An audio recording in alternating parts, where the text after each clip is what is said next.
একদিন মাটির ভিতরে হবে ঘরে মন আমার, কেন বন্ধ দলন ঘরে মন আমার, কেন বন্ধ দলন ঘর।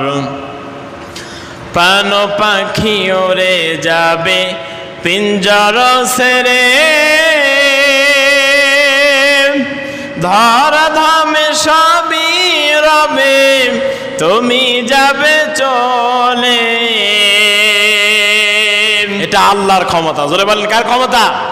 আল্লাহর ক্ষমতা। আল্লাহর কাছে সাহায্য চাইতে হবে, আল্লাহর কাছে দোয়া করতে হবে, আল্লাহর নিয়ামতের শুকরিয়া আদায় করতে হবে। তবে এই গজবটা কিন্তু সবার জন্য নয়, মুমিনের জন্য এটা হচ্ছে রহমত। আর যারা বেখেয়ালে আছে, যারা গুনাহ করতে করতে নামাজ নাই, রোজা নাই, আল্লাহ নাই, পরকাল নাই, রসুল নাই, কিচ্ছু নাই, ওদের জন্য এটা গজব। এই পৃথিবীতে নেতা নির্বাচন হয়, প্রেসিডেন্ট নির্বাচন হয়, এই পৃথিবীতে মন্ত্রী মিনিস্টার যখন তৈরি হয়, নির্বাচন হয়, পৃথিবীর মানুষেরা ক্ষমতার চেয়ারে যখন বসে, ক্ষমতার পাওয়ার দেখায়, আল্লাহ পাক রব্বুল আলামিন তার চেয়ারে বসে তিনি ক্ষমতা পৃথিবীর মানুষের উপরে খাটাচ্ছেন। যারা অপরাধী, যারা অন্যায় করেছে, যারা জুলুম করেছে, তার উপরে আল্লাহর ক্ষমতা আল্লাহ খাটান। পৃথিবীর ক্ষমতা আর স্থায়ী মাত্র 5 বছর, 10 বছর, 20 বছর। আল্লাহর ক্ষমতার পাওয়ার কি মাত্র 5 বছর? জোরে বলেন। পৃথিবীর মানুষেরা যদি যেমন করে পৃথিবীর নেতাগুলাকে, পৃথিবীর প্রধানমন্ত্রীকে চেয়ার থেকে নামানোর জন্য ব্যানার নিয়ে রাস্তায় নামে, তারা যেমন মিছিল করে, সরকার কি আর চায় না, এই নেতাকে আর চায় না। পাকিস্তানের ইমরান খানকে নামালো, গাদ্দাফিকে নামালো, সাদ্দাম বুশ, বারাক ওবামা সহ পৃথিবীর দিকে তাকায় দেখেছি, তাদের ক্ষমতা তাদের থেকে জনগণ ছিনায় নিয়েছে, আর একজনকে চেয়ারে বসিয়েছে। আজ হোক কাল হোক আমাদের প্রত্যেককেই কিন্তু মৃত্যুবরণ করতে হবে। বাবা চলে গেল, দাদা চলে গেল, ভাই চলে গেল, কত আত্মীয় স্বজন চলে গেল, তারা কিন্তু আর কেউ ফিরে আসলো না, তারা মৃত্যুবরণ করে চলে গেছে। পৃথিবীর কত বড় বড় মোড়ল চলে গেল, ফেরাউন গেল, নমরুদ গেল, কারুন গেল, হামান গেল, হযরত মূসা গেল, ইব্রাহিম নবী গেল, বিশ্ব নবীজি পর্যন্ত মৃত্যুবরণ করল। আবু বকর দুনিয়া থেকে বিদায় নিল, ওমর দুনিয়া থেকে বিদায় নিল, আলী বিদায় নিল, বেলাল বিদায় নিল। এই পৃথিবীতে কেউ চিরজীবন বেঁচে থাকতে পারে না। আসসালামু আলাইকুম ওয়া রাহমাতুল্লাহি ওয়া বারাকাতুহু। আউযু বিল্লাহি মিনাশ শাইতানির রাজিম।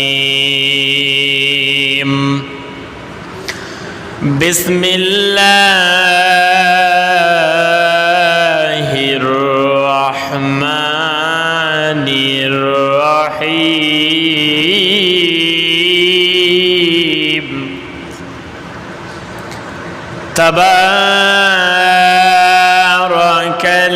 তাবারাকাল্লাযী বিয়াদিহিল মুলকু ওয়া হুয়া আলা কুল্লি শাইইন কাদির। আল্লাযী খালাকাল মাউতা ওয়াল হায়াত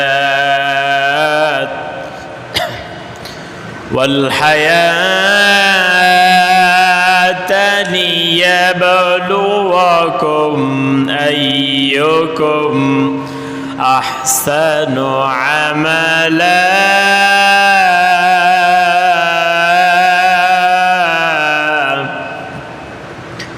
ওয়াহুয়াল আজিজুল গফুর।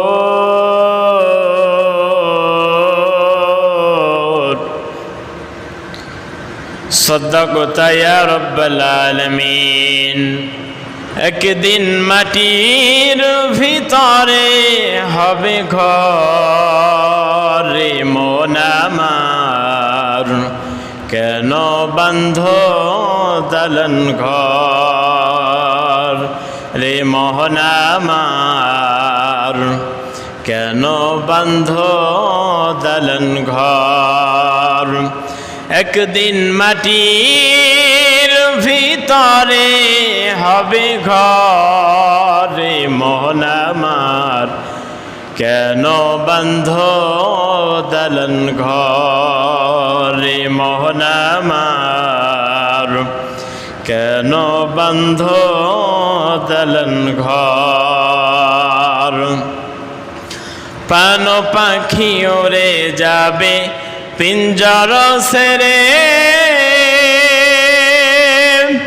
ধরা ধামে সবই রবে তুমি যাবে চলে। প্রাণ পাখি ওরে যাবে পিঞ্জর সেরে, ধরা ধামে সবই রবে তুমি যাবে চলে।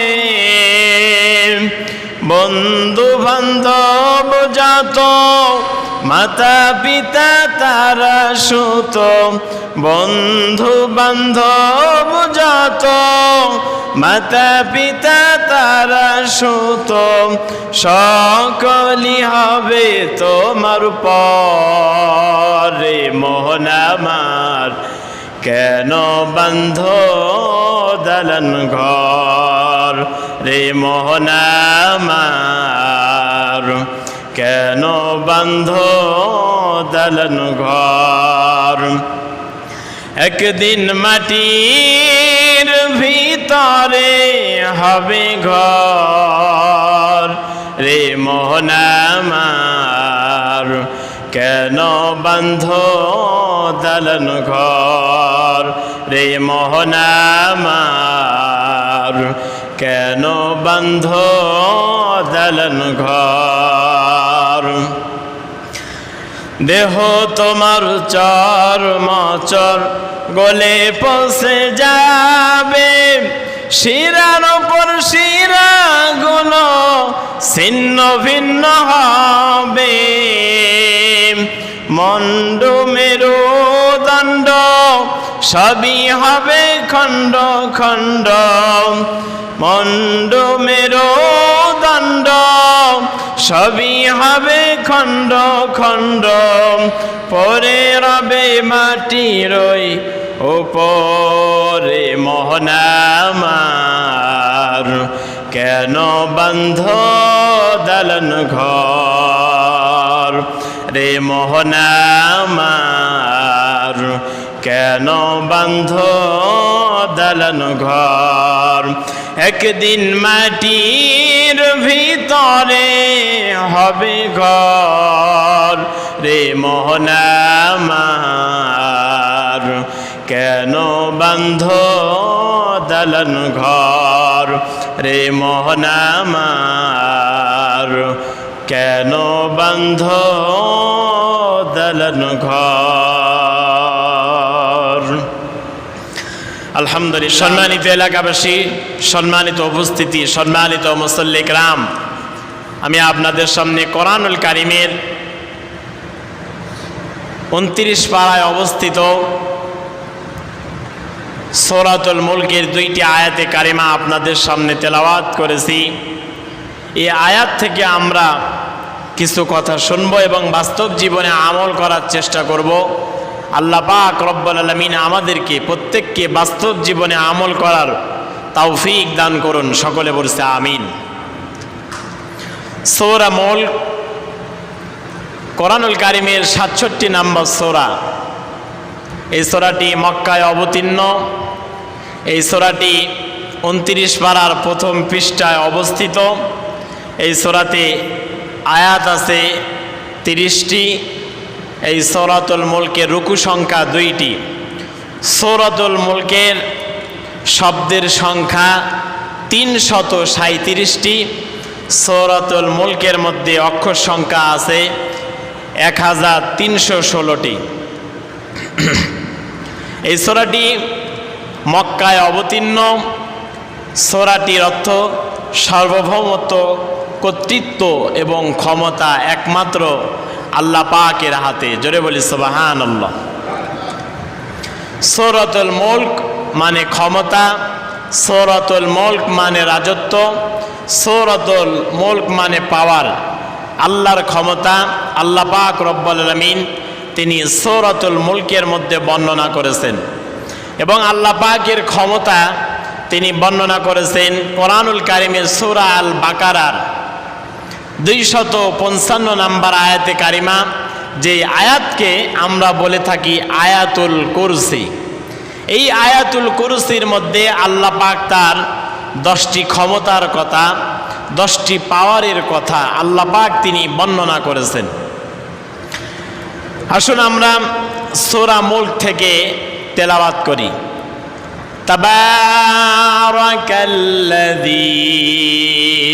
বিয়াদিহিল মুলক ওয়া হুয়া আলা কুল্লি শাইইন কাদির। আল্লাহু আকবার। আল্লাহ পাক রব্বুল আলামিন বলেন, সুমহান সেই রব, সুমহান সেই সত্তা যার হাতে ক্ষমতা। আল্লাহ পাক রব্বুল আলামিন বলেন, হুয়া আলা কুল্লি শাইইন কাদির। আমি আল্লাহর এই পৃথিবীতে যখন যা ইচ্ছা তখন তাই করি। জোরে বলি সুবহানাল্লাহ। আল্লাহর যা ইচ্ছা আল্লাহ পাক তাই করেন। আল্লাহর ক্ষমতার মধ্যে এই যে আমি আপনাদের সামনে বললাম, আল্লাহ পাক রব্বুল আলামিন এই সূরার মধ্যে 30টি আয়াতে কারিমা নাজিল করেছেন। এই 30টি আয়াতে কারিমার মধ্যে শেষ নাম্বার যে আয়াত, 30তম আয়াত, এই আয়াতের মধ্যে আল্লাহ পাক তিনি বর্ণনা করেছেন তার ক্ষমতার কথা। কুল আরাআইতুম ইন আসবাহা মাউকুম গাওরান ফামান ইয়াতিকুম বিমাইম মাঈন। আল্লাহু আকবার। আল্লাহ পাক রব্বুল আলামিন বলেন, ও পৃথিবীর মানুষেরা, আমি আল্লাহর ক্ষমতা, আমি আল্লাহর পাওয়ার, আমি আল্লাহর কিংডম, এই পৃথিবী থেকে যদি আমি তোমাদের জন্য মাটির নিচ থেকে, মাটির ওপর থেকে যদি পানিগুলা বন্ধ করে দিই, এই পৃথিবীতে এমন কে আছে তোমাকে পানি দেবে? সুবহানাল্লাহ। এটা আল্লাহর ক্ষমতা, এটা আল্লাহর পাওয়ার। আজকে আমরা অপরাধ করতে করতে, গুনাহ করতে করতে শেষ পর্যায়ে চলে গিয়েছি। বারবার আল্লাহ পাক তিনি আমাদেরকে পরীক্ষা করেন, আল্লাহ পাক তার গজব দিয়ে, আযাব দিয়ে। তারপরেও আমরা মানুষ, আমাদের হুশই ফেরে না, বেহুশ হয়ে এখনো পড়ে আছি। নামাজ নাই, রোজা নাই, আল্লাহ শুকরিয়া নাই, তাসবিহ নাই, তাহলিল নাই, অহরহর গুনাহ আমরা করেই চলেছি। আছে না নাই? আজকে দেখেন মানুষেরা পানির কষ্ট করে, টিউবওয়েল চাপে, টিউবওয়েল থেকে কিন্তু পানি বের হয় না। কথা বলেন ঠিক কিনা? আল্লাহ পাক বলেন, এটা আমি আল্লাহর ক্ষমতা। যদি মাটির নিচ থেকে পানি যদি বন্ধ করে দিই, এই পৃথিবীতে কে আছে তোমাকে পানি দেবে? আসমানের পানিও বন্ধ। আল্লাহ পাক মানুষকে সাইজ করতে, মানুষকে শেষ করতে বেশি সময় লাগবে না। শুধুমাত্র পানি বন্ধ করে দিলে মানুষ এমনিই মারা যাবে। কথা বলেন ঠিক কিনা? শুধু পানি বন্ধ করেছে, পানি খাওয়া যাবে না। এজন্য বলা হয়েছে পানির অপর নাম জীবন। তাই বলা হয় নাই? তাই বলা হয়েছে শুধু পানি বন্ধ করে দিবে। এই যে প্রচন্ড রোদ, তাপদাহ আমার আপনার উপরে পড়ছে, এই রোদের মধ্যে কতবার যে আমি আপনি পানি খাই, তারপরেও কিন্তু তৃষ্ণা মেটে না। জিহ্বাটা শুকে যাচ্ছে, গলাটা শুকে যাচ্ছে, ঠোঁট শুকে যাচ্ছে, মনে হচ্ছে বারবার পানি খায়। আল্লাহর মানুষকে সাইজ করতে বেশি সময় লাগবে? জোরে বলেন। শুধু পানি বন্ধ করে দেবে, আসমানের পানি বন্ধ, জমিনের পানিও বন্ধ। আপনি পানি না পেয়ে, খাবার থাক, পানি না পেয়ে আপনি মারা যাবেন। এটা আল্লাহর ক্ষমতা। জোরে বলেন, কার ক্ষমতা? আল্লাহর ক্ষমতা। আল্লাহর কাছে সাহায্য চাইতে হবে, আল্লাহর কাছে দোয়া করতে হবে, আল্লাহর নিয়ামতের শুকরিয়া আদায় করতে হবে। তবে এই গজবটা কিন্তু সবার জন্য নয়, মুমিনের জন্য এটা হচ্ছে রহমত। আর যারা বেখেয়ালে আছে, যারা গুনাহ করতে করতে, নামাজ নাই, রোজা নাই, আল্লাহ নাই, পরকাল নাই, রসুল নাই, কিচ্ছু নাই, ওদের জন্য এটা গজব, ঠিক কিনা বলেন? আল্লাহ পাক ওদেরকে ফিরে আসার জন্য আল্লাহ পাক তাদেরকে এই সামান্য সময়ের জন্য, সাময়িক সময়ের জন্য আল্লাহ পাক তাদেরকে আযাব দিয়েছেন। আমরা আল্লাহর কাছে সাহায্য চাই, আল্লাহ পাক যেন আসমান থেকে রহমতের বৃষ্টি দিয়ে তিনি আমাদেরকে সাহায্য করুন। সকলে বলছে আমিন। আল্লাহ পাকের ক্ষমতা, আল্লাহ পাক বললেন তাবারাকাল্লাযী বিয়াদিহিল মুলকু, সুমহান সেই আল্লাহ, বরকতপূর্ণ সেই আল্লাহ যার হাতে ক্ষমতা। আল্লাহ পাকের কাছে ক্ষমতা। আল্লাহ পাক যেই আরশের উপরে বসে থাকেন, যেই কুরসির উপরে, চেয়ারের উপরে বসে থাকেন, এই চেয়ারের পাওয়ার আছে না নাই? জোরে বলেন আল্লাহর ক্ষমতার পাওয়ার আছে না নাই? আল্লাহর ক্ষমতার পাওয়ার আছে। এই পৃথিবীতে নেতা নির্বাচন হয়, প্রেসিডেন্ট নির্বাচন হয়। এই পৃথিবীতে মন্ত্রী মিনিস্টার যখন তৈরি হয়, নির্বাচন হয় আল্লাহর ক্ষমতায়। আল্লাহর ক্ষমতায়, আল্লাহকে ক্ষমতায় দিতে গিয়ে এই পৃথিবীতে কেউ কিন্তু নির্বাচন করে আল্লাহকে ক্ষমতায় দেয় নাই। কথা বলেন ঠিক কিনা? পৃথিবীর মানুষেরা ক্ষমতার চেয়ারে যখন বসে, ক্ষমতার পাওয়ার দেখায়, আল্লাহ পাক রব্বুল আলামিন তার চেয়ারে বসে তিনি ক্ষমতা পৃথিবীর মানুষের উপরে খাটাচ্ছেন। যারা অপরাধী, যারা অন্যায় করেছে, যারা জুলুম করেছে, তার উপরে আল্লাহর ক্ষমতা আল্লাহ খাটান। পৃথিবীর ক্ষমতার স্থায়ী মাত্র 5 বছর, 10 বছর, 20 বছর। আল্লাহর ক্ষমতার পাওয়ার কি মাত্র 5 বছর? জোরে বলেন। আল্লাহ সেই কবর থেকে ক্ষমতা নিয়ে বসে আছে, কুরসির উপরে বসে আছে। আজ পর্যন্ত আল্লাহর ক্ষমতা কিন্তু কেউ আল্লাহকে চেয়ার থেকে নামাইতে পারে নাই। পেরেছে? জোরে বলেন। পৃথিবীর মানুষেরা যদি যেমন করে পৃথিবীর নেতাগুলাকে, পৃথিবীর প্রধানমন্ত্রীকে চেয়ার থেকে নামানোর জন্য ব্যানার নিয়ে রাস্তায় নামে, তারা যেমন মিছিল করে, সরকার কি আর চায় না, এই নেতাকে আর চায় না। পাকিস্তানের ইমরান খানকে নামালো, গাদ্দাফিকে নামালো, সাদ্দাম বুশ, বারাক ওবামা সহ পৃথিবীর দিকে তাকায় দেখেছি তাদের ক্ষমতা তাদের থেকে জনগণ ছিনায় নিয়েছে, আর একজনকে চেয়ারে বসিয়েছে। আল্লাহর ক্ষমতা কি পৃথিবীর মানুষেরা যদি এইভাবে একসঙ্গে হয়ে মিছিল করে, ও আল্লাহ তুমি তো আমাদেরকে আসমান থেকে পানি দাও না, বৃষ্টি দাও না, তোমার ক্ষমতায় আর থাকার কোনো যোগ্যতা নাই। যদি আমি আপনি একসঙ্গে ব্যানার নিয়ে খোলা মাঠে অথবা রাস্তায় যদি এইভাবে মিছিল করি, বলেন তো দেখি আল্লাহকে কি আল্লাহর ক্ষমতা থেকে নামানো যাবে? যদি মানুষেরা না পারে, তাহলে আমরা জিনের সাহায্য নেব, যে জিন মানুষেরা ভাই ভাই আসো আল্লাহর ক্ষমতা থেকে নামাই। যদি এই মিছিল করি, তারপরেও কি আল্লাহকে নামানো সম্ভব? তারপরেও নামানো সম্ভব নয়। যদি জিনও আল্লাহর ক্ষমতা থেকে আল্লাহকে নামাতে না পারে, যদি এইবার বলেন ফেরেশতা মণ্ডলী তোমাদের তো ক্ষমতা খুব বেশি, আল্লাহ তোমাদেরকে দিয়েছে, আসো ও আল্লাহর ফেরেশতারা আল্লাহর ক্ষমতা থেকে তোমরা আল্লাহকে নামাও, তারপরেও কি ফেরেশতারা আল্লাহর ক্ষমতা থেকে আল্লাহকে কি নামাতে পারবে? নামাতে পারবে না। এটা হচ্ছে আল্লাহর পাওয়ার। জোরে বলি সুবহানাল্লাহ। কারণ আল্লাহকে কেউ ক্ষমতা দেয় নাই, আল্লাহর আগে কিছুই ছিল না, আল্লাহর আগে পরে কেউ থাকবে না। সুবহানাল্লাহ। প্রথমে তিনি ছিলেন, শেষেও তিনি থাকবেন। আল্লাহু আকবার। আল্লাহ পাক বলেন আল্লাহু লা ইলাহা ইল্লা হুয়াল হাইয়ুল কাইয়্যুম। আল্লাহু আকবার। সুবহান সেই সত্তা যিনি আল্লাহ পাক চিরঞ্জীব, চিরস্থায়ী। জোরে বলি সুবহানাল্লাহ। এই পৃথিবীর সবার মৃত্যু আছে, আল্লাহর মৃত্যু নাই, আল্লাহর শেষ নাই। এই পৃথিবীতে সবার শেষ আছে, সবার মৃত্যু হবে, সবার কবর রচনা হবে, কিন্তু আল্লাহর মৃত্যু হবে না, আল্লাহর কবর রচনা হবে না। কথা বলেন ঠিক কিনা? আল্লাহ পাক রব্বুল আলামিন তার ক্ষমতার কথা, তার পাওয়ারের কথা তিনি বর্ণনা করতেছেন। আল্লাযী খালাকাল মাউতা ওয়াল হায়াতা লিয়াবলুয়াকুম আইয়ুকুম আহসানু আমালা ওয়া হুয়াল আজিজুল গফুর। আল্লাহু আকবার। আল্লাহ পাক বলেন আমি আল্লাহর কেমন ক্ষমতা আমি আল্লাহ কেমন পাওয়ার, আমি আল্লাহর ক্ষমতার দিকে যদি তাকাও ও বান্দা, এই পৃথিবীর মানুষের আমি আল্লাহর যে ক্ষমতা আছে, আমি আল্লাহর আরশের যে ক্ষমতা আছে, আমি আল্লাহর চেয়ারের, আমি আল্লাহর কুরসির যে পাওয়ার আছে, এই পৃথিবীর কোনো মানুষের এই ক্ষমতা, এই পাওয়ার নাই। জোরে বলি আল্লাহু আকবার।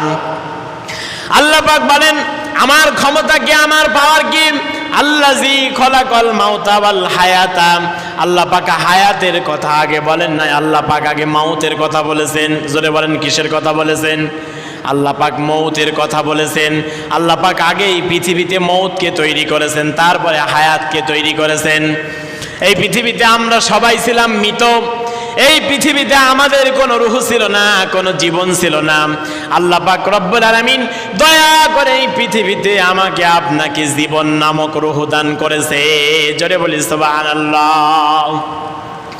আল্লাহ পাক সর্বপ্রথম আমাকে আপনাকে মৃত ঘোষণা করেছেন। তোমরা ছিলে মৃত, তোমরা ছিলে নিষ্প্রাণ, তোমাদের কোনো রূহ ছিল না, আত্মা ছিল না, কোনো জীবন ছিল না। আমি আল্লাহ পাক দয়া করে তোমাদেরকে রূহ দিয়েছি। কাইফা তাকফুরুনা বিল্লাহি ওয়া কুনতুম আমওয়াতান ফাআহইয়াকুম সুম্মা ইউমীতুকুম সুম্মা ইউহয়ীকুম সুম্মা ইলাইহি তুরজাউন।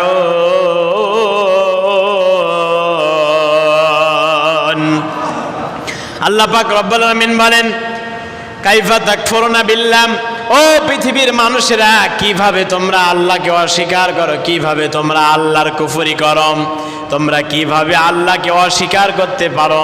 তোমরা তো কিছুই তো ছিলে না। ওয়াকুনতুম আমওয়াতান, তোমরা ছিলে মৃত। তোমরা তো কিছুই ছিলে না, তোমরা ছিলে মৃত। আমি আল্লাহ পাক দয়া করে তোমাদেরকে জীবন দিয়েছি, হায়াত দিয়েছি। সুম্মা ইউমীতুকুম, আমি আল্লাহ পাকে হায়াতের পরে তোমাদের আবার মৃত্যুটা ঘটায় দেব। জোরে বলি আল্লাহু আকবার। সুম্মা ইউহয়ীকুম, ওই মৃত্যুর পরে তোমাকে আবারও জীবিত করব কিয়ামতের ময়দানে, তোমাকে ওঠাবো, তোমার বিচার এবং হিসাব হবে। জোরে বলি আল্লাহু আকবার। এজন্য ভাইরা আমার, বাবাজিরা আমার, আমাদের প্রত্যেককে মৃত্যু বরণ করতে হবে। মৃত্যু আমার আপনার সামনে আসবে, মৃত্যু এসে আমাকে আপনাকে আলিঙ্গন করবে, মৃত্যু আমার আপনার সামনে হাজির হবে। আজ হোক কাল হোক আমাদের প্রত্যেককেই কিন্তু মৃত্যু বরণ করতে হবে। বাবা চলে গেল, দাদা চলে গেল, ভাই চলে গেল, কত আত্মীয় স্বজন চলে গেল, তারা কিন্তু আর কেউ ফিরে আসলো না। তারা মৃত্যুবরণ করে চলে গেছে। পৃথিবীর কত বড় বড় মোড়ল চলে গেল, ফেরাউন গেল, নমরুদ গেল, কারুন গেল, হামান গেল, হযরত মূসা গেল, ইব্রাহিম নবী গেল, বিশ্ব নবীজি পর্যন্ত মৃত্যুবরণ করল। আবু বকর দুনিয়া থেকে বিদায় নিল, ওমর দুনিয়া থেকে বিদায় নিল, আলী বিদায় নিল, বেলাল বিদায় নিল। এই পৃথিবীতে কেউ চিরজীবন বেঁচে থাকতে পারে না। এই কথা বলেন ঠিক কিনা? কারণ কেননা এটা আমি আল্লাহর পাওয়ার, এটা আমি আল্লাহর ক্ষমতা, এটা আমি আল্লাহর পাওয়ার। আমি আল্লাহ পাক রব্বুল আলামিন প্রত্যেককেই মৃত্যুবরণ করাবো। আল্লাহ পাক রব্বুল আলামিন বলেন কুল্লু নাফসিন যায়িকাতুল মাউতি ওয়া ইন্নামা তুওয়াফাউনা উজুরাকুম ইয়াওমাল কিয়ামা। আল্লাহু আকবার। আল্লাহ পাক রব্বুল আলামিন বলেন আমি যাদেরকে রূহ দিয়েছি, যাদেরকে জীবন দিয়েছি, যাদেরকে হায়াত দিয়েছি, প্রত্যেক প্রাণীকেই মৃত্যুর স্বাদ গ্রহণ করতে হবে। জোরে বলি আল্লাহু আকবার। ওয়া ইন্নামা তুওয়াফাউনা উজুরাকুম ইয়াওমাল কিয়ামা। আর এই মানুষদেরকে কিয়ামতের ময়দানে আমি আল্লাহ পাক উঠাবো, তাদেরকে পূর্ণ মাত্রায় হিসাব গ্রহণ করব। জোরে বলি আল্লাহু আকবার। আল্লাহ পাক কিয়ামতের ময়দানে উঠায়া আমার থেকে আপনার থেকে পূর্ণ মাত্রায় হিসাব গ্রহণ করবেন। এই পৃথিবীতে আমি আপনি যা কিছু করেছি প্রত্যেকটার হিসাব আল্লাহ পাক নেবেন। আল্লাহ পাক রব্বুল আলামিন তিনি কায়েম করবেন। সুতরাং আমাকে আপনাকে মৃত্যুর জন্য প্রস্তুত হতে হবে, মৃত্যুর জন্য তৈরি হতে হবে। আমি আপনি মৃত্যুর জন্য তৈরি আছি কিনা? এই পৃথিবীতে আমার টাকা পয়সা, জায়গা জমি, স্ত্রী সন্তান, বিবি বাল বাচ্চা, সম্পদ আদি, ক্ষমতা পাওয়ার, এমনকি বন্ধু বান্ধব কেউ কিন্তু আমার আপনার সাথে যাবে না। কেউ কি যাবে? জোরে বলেন। আমার মতো আমি কবরে চলে যাব, কবরে পড়ে থাকব। পৃথিবী তার নিয়মে সব কিন্তু একইভাবে চলতে থাকবে। একটা স্যান্ডেল দোকান থেকে কিনলে তার গ্যারান্টি থাকে, একটা মোবাইল ফোন দোকান থেকে কিনলে তার গ্যারান্টি থাকে, একটা কম্পিউটার দোকান থেকে কিনলে তার গ্যারান্টি থাকে, কিন্তু মৃত্যু নামক জিনিসের কোনো গ্যারান্টি নাই। কখন যে আমার আপনার সামনে মৃত্যু চলে আসবে, কখন যেন মৃত্যু আমার আপনার সঙ্গে আলিঙ্গন করবে, মৃত্যুটা আমার আপনার হয়ে যাবে। ওগো আমার ভাইরা, ওগো আমার বাবাজিরা, মৃত্যুর জন্য আমাকে আপনাকে তৈরি হতে হবে। দুনিয়ার মোহাব্বত আর ভালোবাসা ছেড়ে দিয়ে আল্লাহর মোহাব্বত, রাসূলের মোহাব্বত আর ভালোবাসায় আমাকে আপনাকে পড়তে হবে। কিয়ামত ভিত্তিক, আখিরাত ভিত্তিক, আল্লাহর ভয় ভিত্তিক আমাকে আপনাকে জীবনকে পরিচালনা করতে হবে। আল্লাহ পাক রব্বুল আলামিন আমাকে আপনাকে তৌফিক দান করুন। সকলে বলছে আমিন। এই পৃথিবীতে আমরা চিন্তায় আছি মৃত্যু হয়ে যাবে, যা কি হবে তারপরে। হিন্দুরা যেমন লাশটা যখন মরে যায়, লাশটাকে নিয়ে আগুনের মধ্যে পোড়ায় দেয়, পোড়ায় ছাইগুলা উড়ায় দিল, যে শেষ ভস্ম হয়ে গেল, আর বিচার হবে না। বিচার হবে না, জোরে বলেন। বিচার হবে না, সে তো শেষ হয়ে গেল, ছাই হয়ে পুড়ে চলে গেল। কিন্তু আল্লাহ পাক রব্বুল আলামিন বলেন, এই বিশাল আসমান বানানো সহজ না তোমাকে বানানো সহজ? জোরে বলি আল্লাহু আকবার। এই বিশাল জমিনকে বানানোই কঠিন না তোমাকে বানানো কঠিন? আল্লাহু আকবার। সুতরাং আমাকে আপনাকে মৃত্যুর জন্য তৈরি হতে হবে। মৃত্যু হবে, কবরে রাখবে, সওয়াল জবাব হবে। ভালো কাজ করলে আল্লাহ পাক আমাকে আপনাকে শান্তি দিবেন, অন্যায় অপরাধ করলে, গুনাহের কাজ করলে আল্লাহ পাক আমাকে আপনাকে শাস্তি দিবেন। মানুষ যখন মারা যায়, কবরে যখন রাখে, কবরে রাখার পরে যদি মনকার নাকিরের সওয়ালের জবাব দিতে পারে, এই রুহটা একটি জায়গায় যায়, ওই জায়গার নাম হচ্ছে ইল্লিয়িন। জোরে বলেন, নাম কি?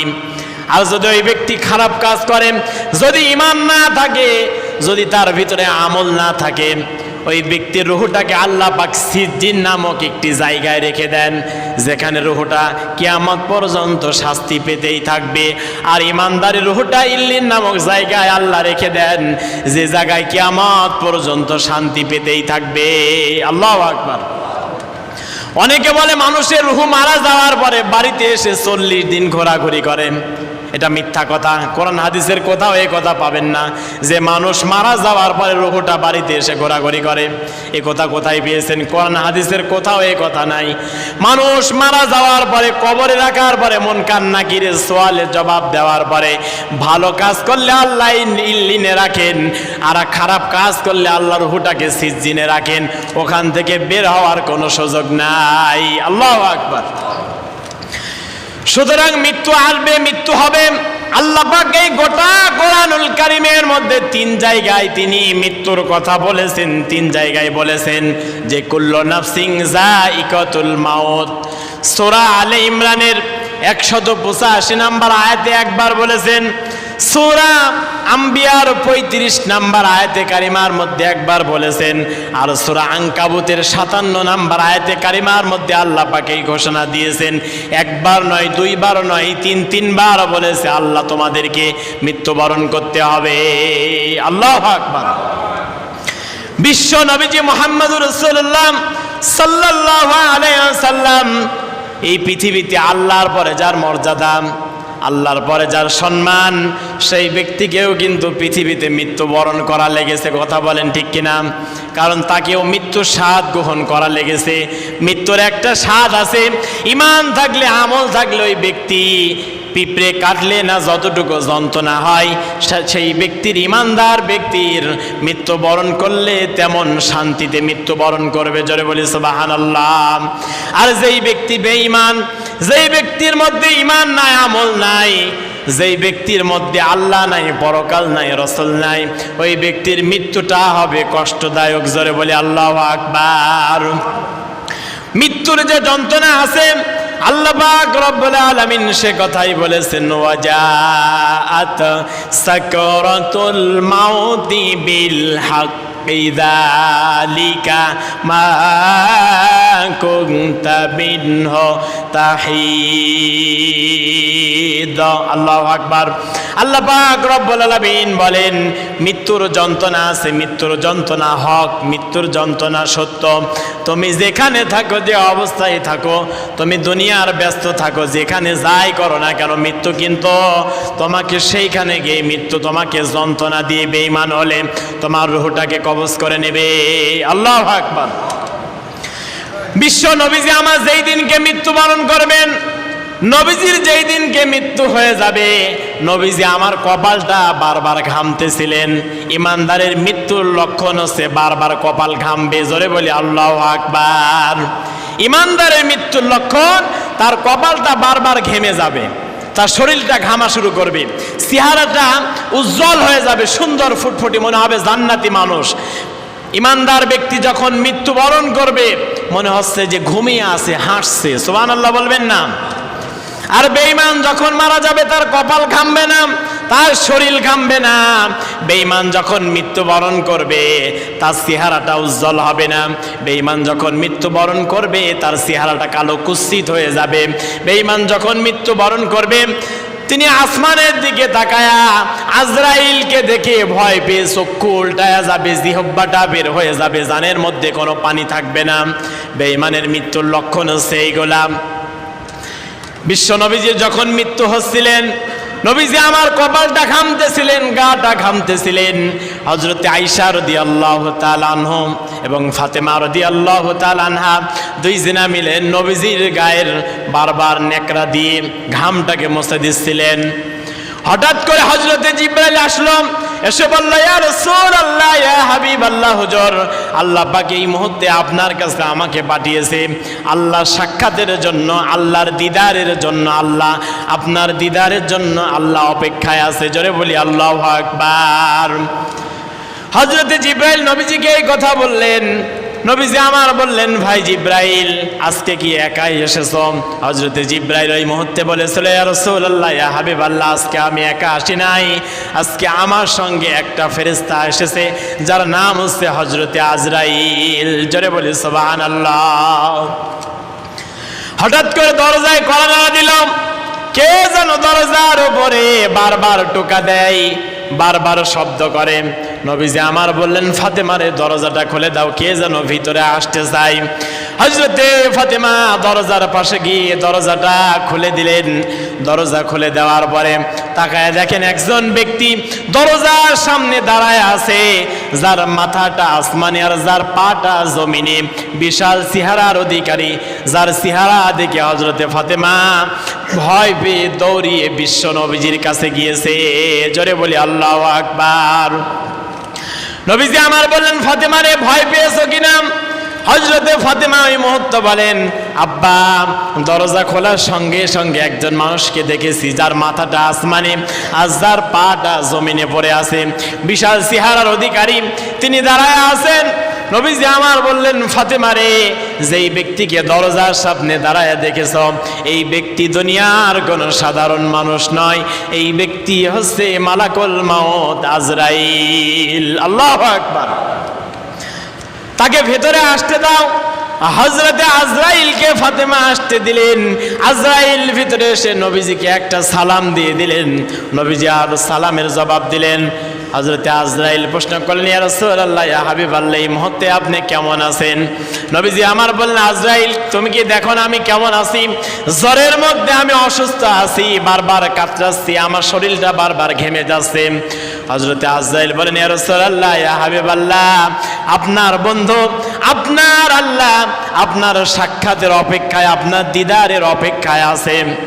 নবীজি আমার বললেন, ভাই আজরাইল, আমাকে কি তুমি নিয়ে যেতে এসেছ?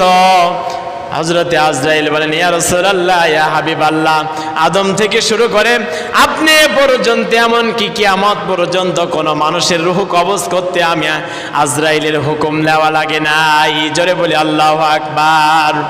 আমি আজরাইলের হুকুম নিতে হয় নাই, আদেশ নিতে হয় নাই। তবে আমার আল্লাহ বলেছেন, আমার রাসূল যদি আমি আল্লাহর কাছে আসতে চাই তাহলে আমার নবীকে জমিন থেকে নিয়ে এসো। আমার নবী যদি দুনিয়া থেকে না আসতে চাই, ওরে আজরাইল, আমার নবীকে তুমি জমিন থেকে আসমানে নিয়ে এসো না। জোরে বলি আল্লাহু আকবার। হযরতে আজরাইল এই কথা নবীজিকে শোনায় দিলেন। নবীজি আমার বললেন, আজরাইল রে, আমি যদি এই মুহূর্তে আল্লাহর দিদারে, আল্লাহর সাক্ষাতে যদি না যাই, এই মুহূর্তে যদি আমি আসমানে না যেতে চাই, আল্লাহর দিদারে যদি না যেতে চাই, তাহলে পৃথিবীতে আমি কতদিন থাকতে পারবো? হযরতে আজরাইল বলেন, ইয়া রাসূলুল্লাহ, ইয়া হাবিবাল্লাহ, আপনি যতদিন ইচ্ছা ততদিন থাকবেন। তারপরে হযরতে আজরাইল বলেন, আপনি 20 বছর থাকলে তারপরে আপনার মৃত্যু হবে, 50 বছর থাকলে তারপরে আপনার মৃত্যু হবে, 100 বছর থাকলে তারপরে মৃত্যু হবে, কিয়ামত পর্যন্ত যদি থাকেন ইয়া রাসূলুল্লাহ, ইয়া হাবিবাল্লাহ, তারপরেও আপনার মৃত্যু হবে। ওই মুহূর্তের সঙ্গে সঙ্গে আজরাইল, জিবরাইল নবীজির কানে এসে বলেন, ইন্নাকা মাইয়িতু ওয়া ইন্নাহুম মাইয়িতুন সুম্মা ইন্নাকুম ইয়াওমাল কিয়ামাতি ইনদা রাব্বিকুম তাখতাসিমুন। হে রাসূল, আপনিও মরবেন, আপনার সঙ্গে যারা আছে প্রত্যেকেই মারা যাবে, আর প্রত্যেককেই আমি আল্লাহর সামনে হিসাব জবাব দিতে হবে। আল্লাহু আকবার। নবীজি আমার যখন এই আয়াত জিবরাইল নবীজির কানে কানে শোনায় দিলেন, ওই মুহূর্তে নবীজি আমার বললেন, আজ হোক কাল হোক পৃথিবী থেকে তো আমাকে যেতেই হবে। ওই মুহূর্তে আজরাইল বললেন, ইয়া রাসূলুল্লাহ, ইয়া হাবিবাল্লাহ, এখন মৃত্যুর জন্য আপনি তৈরি হন, আপনার রূহটাকে কবজ করা হবে। হযরতে আজরাইল নবীজির বুকের উপরে হাতটা রাখলেন, রাখার পরে নবীজি আমার বললেন, ভাই আজরাইল, তাড়াতাড়ি করে হাতটাকে সরায় দাও। হযরতে আজরাইল হাত সরায় দিলেন। নবীজি আমার বললেন, আজরাইল, মৃত্যুর যন্ত্রণা এত, মৃত্যুর কষ্টটা এত, আমার মনে হচ্ছিল উহুদ পাহাড় আমার বুকের উপরে চাপায়া দিয়েছ। ওরে আজরাইল, তাড়াতাড়ি হাতটাকে সরায় নাও। দ্বিতীয়বার আজরাইল নবীজির রূহটাকে, জানটাকে কবজ করার জন্য আবার যখন হাতটা রাখলো, নবীজি আমার বললেন, ভাই আজরাইল, তাড়াতাড়ি করে হাতটাকে সরায় দাও। হযরতে আজরাইল হাত সরায় দিলেন। নবীজি আমার বললেন, আজরাইল, যে মনে হচ্ছে মক্কা মদিনা আমি নবীজির বুকের উপরে চাপায়া দিয়েছো। আল্লাহু আকবার। মৃত্যুর যন্ত্রণা এত বেশি, মৃত্যুর যন্ত্রণা এত কষ্ট, মৃত্যু রূহটাকে বের করার সময় এত কষ্ট হবে, যে এই কষ্ট আমার নবী পর্যন্ত পেয়েছে। কথা বলেন ঠিক কিনা? হযরতে ইদ্রিস পয়গম্বর মৃত্যুর যন্ত্রণা পেয়েছে। হযরতে ইদ্রিস নবী মৃত্যুকে টেস্ট করার জন্য, পরীক্ষা করার জন্য আজরাইলের সঙ্গে বন্ধুত্ব করেছিলেন, যে মৃত্যু যন্ত্রণাটা কেমন দেখে আবার আমাকে জীবন দেওয়া লাগবে। আজরাইল রাজি হয়ে গেল, আপনার সঙ্গে বন্ধুত্ব করতে চাই। বন্ধুত্ব করেই হযরতে ইদ্রিস মৃত্যুটাকে ঘটায় দিলেন। ওই মুহূর্তে হযরতে ইদ্রিস আলাইহিস সালাম বলেছিলেন, মৃত্যুর যন্ত্রণা এমন, মৃত্যুর কষ্ট এমন, আমার মনে হচ্ছিল আজরাইল যখন আমার রূহটাকে কবজ করতেছিল, একটা জীবন্ত ছাগলকে তার 2টা পা রশি দিয়ে গাছের সঙ্গে বেঁধে গোটা চামড়া ছিলে লবণ লাগায় দিলে যেমন কষ্ট হয়, আমি ইদ্রিসের তেমন কষ্ট হয়েছিল। আল্লাহু আকবার। সুতরাং মৃত্যুর যন্ত্রণা হক, মৃত্যুর যন্ত্রণা সত্য, এটা আল্লাহ পাকের পাওয়ার, এটা আল্লাহ পাকের ক্ষমতা। আল্লাহ পাক অবশ্যই অবশ্যই আমার আপনার উপরে ঘটাবেন, কায়েম করবেন। এজন্য আসুন এই মৃত্যুর জন্য আমরা প্রস্তুত হই, মৃত্যুর জন্য আমরা তৈরি হই। আল্লাহ পাক রব্বুল আলামিন তিনি আমাদেরকে তৌফিক দান করুন। সকলে বলেছে আমিন। আমাকে আপনাকে প্রত্যেককেই মৃত্যুবরণ করতে হবে, নাকি হবে না? জোরে বলেন। প্রত্যেককেই হবে। এমনকি কেউ বলতে পারেন যে আমার মৃত্যুবরণ করা লাগবে না, আমার গোষ্ঠী থেকে কেউ মারা যায় নাই, আমরা কেউ বলতে পারবো না। সুতরাং মৃত্যু হয়ে যাবে, শুধু আমিই থাকবো না, এই পৃথিবী তার আপন গতিতে চলবে, শুধু আমিই থাকবো না, সব কিছু পড়ে থাকবে, সব কিছুই চলবে, শুধু আমিই থাকবো না। আমি কি নিয়ে যাব, আমি কি নিয়ে কবরে গেলাম, এই চিন্তা আমাকে আপনাকে করতে হবে। আল্লাহ পাক রব্বুল আলামিন আমাদের প্রত্যেককে তৌফিক দান করুন, সকলে বলছে আমিন। আল্লাহ পাক আমাকে আপনাকে মৃত্যু থেকে শিক্ষা নেওয়া তৌফিক দান করুন। ঈমান এবং আমলের জিন্দেগি আমাদের প্রত্যেককে আল্লাহ পাক রব্বুল আলামিন কায়েম করার তৌফিক দান করুন, সকলে বলছে আমিন।